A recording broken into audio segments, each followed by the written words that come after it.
La coupe longitudinale de l'ovule, ici c'est une observation microscopique, et un schéma explicatif de cette observation, tout simplement pour reconnaître les constituants de l'ovule. Comme vous voyez, l'ovule est entouré par 2 couches de téguments, interrompues par un orifice appelé micropyle. À l'intérieur, on trouve le nucelle, qui est un tissu nutritif responsable de la nutrition du sac embryonnaire qui se trouve au centre. Passons maintenant à l'étude des étapes de formation, les étapes de formation des cellules reproductrices, bien sûr mâles et femelles. Je vais commencer par les étapes de formation des cellules reproductrices mâles. Vous savez déjà que les grains de pollen se forment au niveau des anthères d'étamine. Une coupe transversale dentaire montre qu'au niveau des sacs polliniques, on trouve les cellules mères des grains de pollen ou bien les cellules mères des microspores. Ces cellules subissent une méiose donnant 4 cellules appelées microspores. Bien sûr haploïdes puisque la cellule mère elle est diploïde. Donc chaque microspore subit une mitose par la suite donnant 2 cellules. Une cellule assez volumineuse appelée cellule végétative et une cellule abritant une petite cellule ou une cellule de petite taille appelée cellule reproductrice ou bien spermatogène ou bien générative.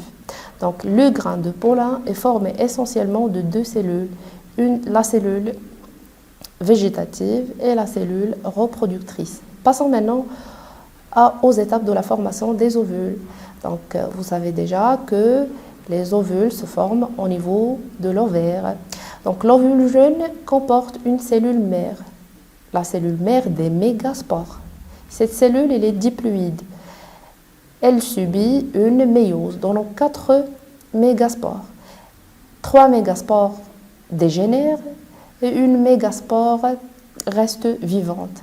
La mégaspore survivante subit par la suite 3 mitoses successives, donnant 8 noyaux contenus dans cette cellule.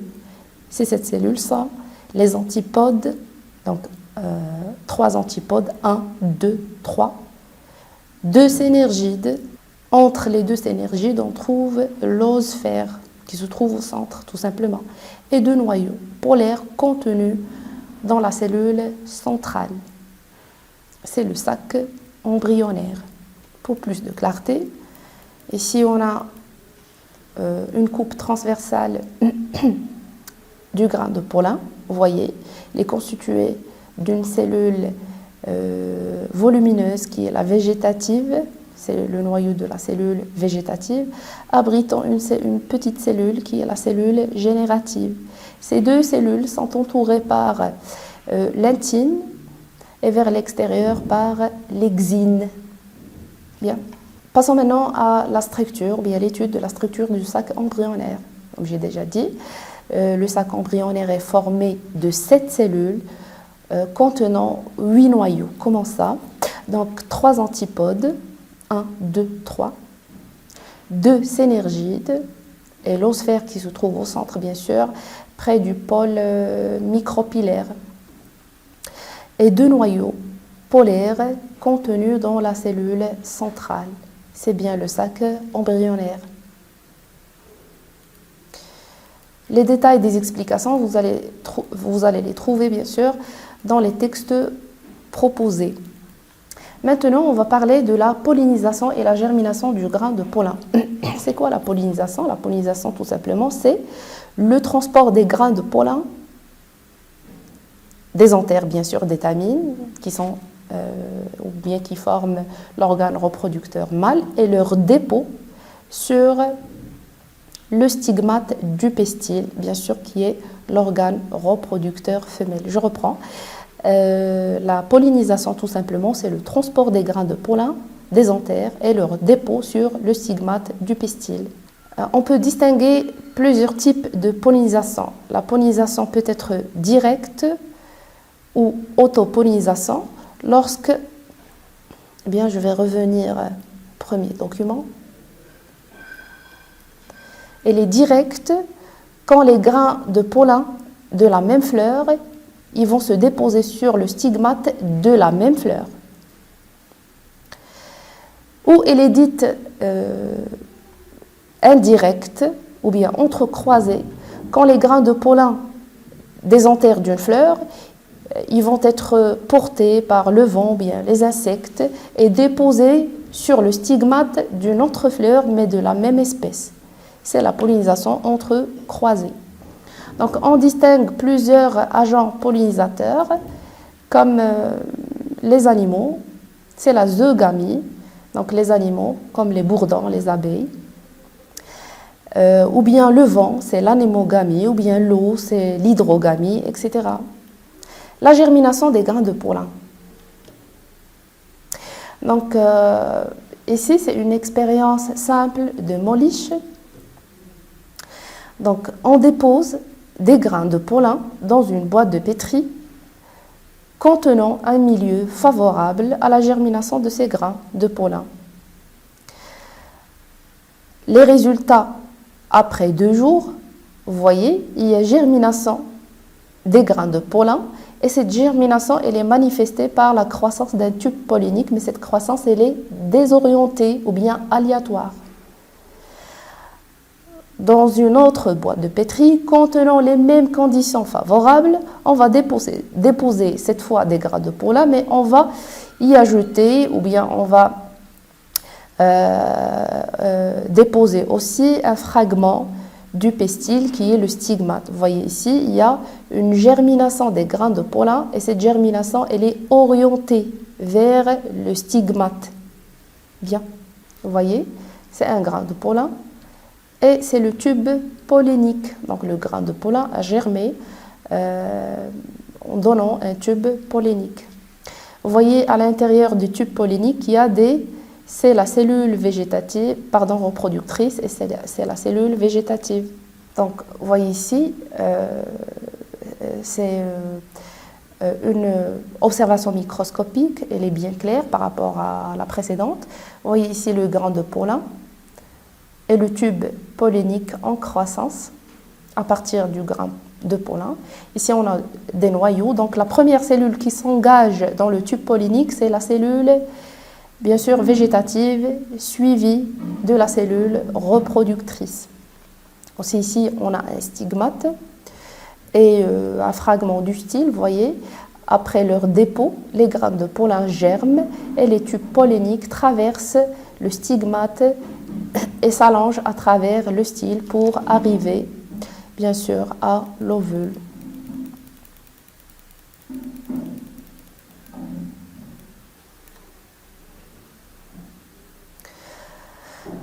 Quatrième partie, la fécondation et la formation du grain de la graine.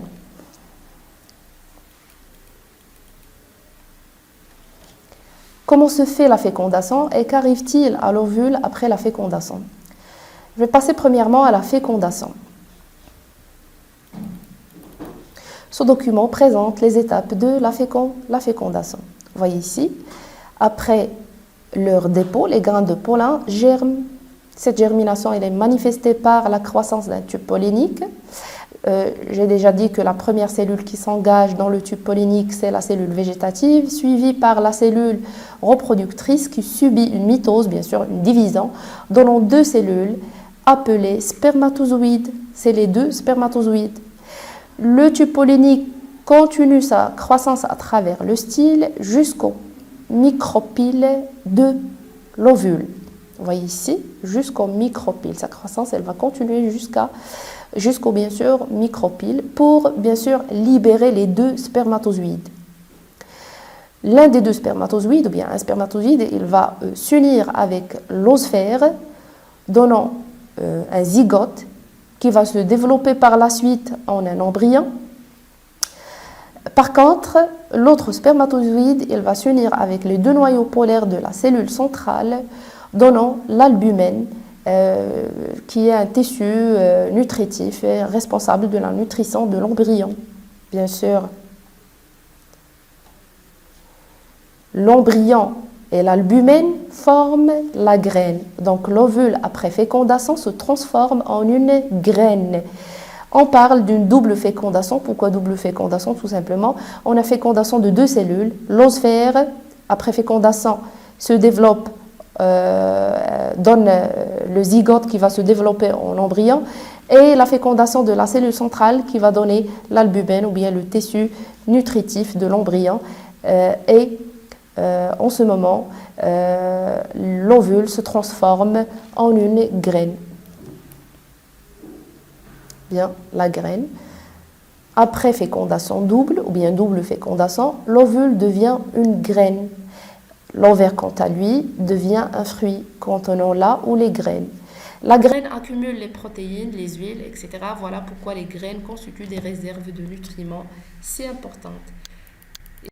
Des exemples de graines, la graine d'haricot, du ricin, du maïs, etc. Je vais passer maintenant à la dissémination et la germination de la graine.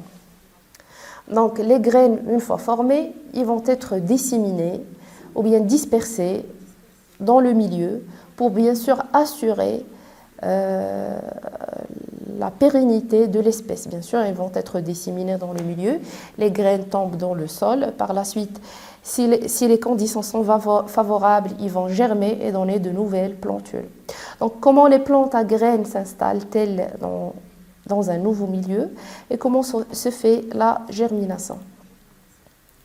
Je vais commencer par la dissémination, bien la dispersion des graines dans le milieu. Ici, on a un exemple, bien sûr. Vous voyez, c'est une graine possédant une aigrette qui permet la dispersion par le vent. Bien sûr, les aigrettes aident la graine à voler, bien sûr. Donc, c'est une dissémination par le vent ou bien anémochorie. Bien, la dispersion ou la dissémination peut être faite par les animaux, comme ce cas. Donc, après consommation du fruit, bien sûr, les graines sont contenues dans le fruit. Après consommation, les graines tombent dans le sol et germent si les conditions, bien sûr, sont favorables. C'est la zoochorie. Les conditions de la germination, bien la germination de la graine. Pour déterminer les conditions de la germination, on vous propose les résultats des expériences simples.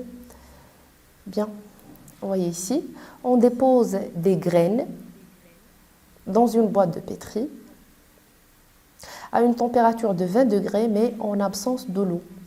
Vous voyez, il n'y a pas de germination. Par contre, dans une autre boîte de pétri à une température de 20, mais en présence de l'eau, on observe une bonne germination avec apparition de plantules. Bien, donc on conclut que la germination nécessite la présence de l'eau ou bien l'hydratation. On passe à une autre expérience. Ici, on dépose des graines dans une boîte de pétri en présence de l'eau, mais à une température de 5 degrés. Vous voyez ici, il y a une faible germination et même il y a des graines qui n'ont pas germé absolument. Mais à une température de 20 et en présence de l'eau, on observe une bonne germination. Donc d'après ces expériences, on peut conclure que la germination des graines nécessite la présence de l'eau et une température assez élevée, à peu près 20 degrés Celsius. Récapitulons, donc après la dissémination, les graines germent sous les conditions favorables d'humidité et de température. Bien sûr, n'oublions pas la présence de l'oxygène, elle aussi elle est très importante pour donner de nouvelles plantes.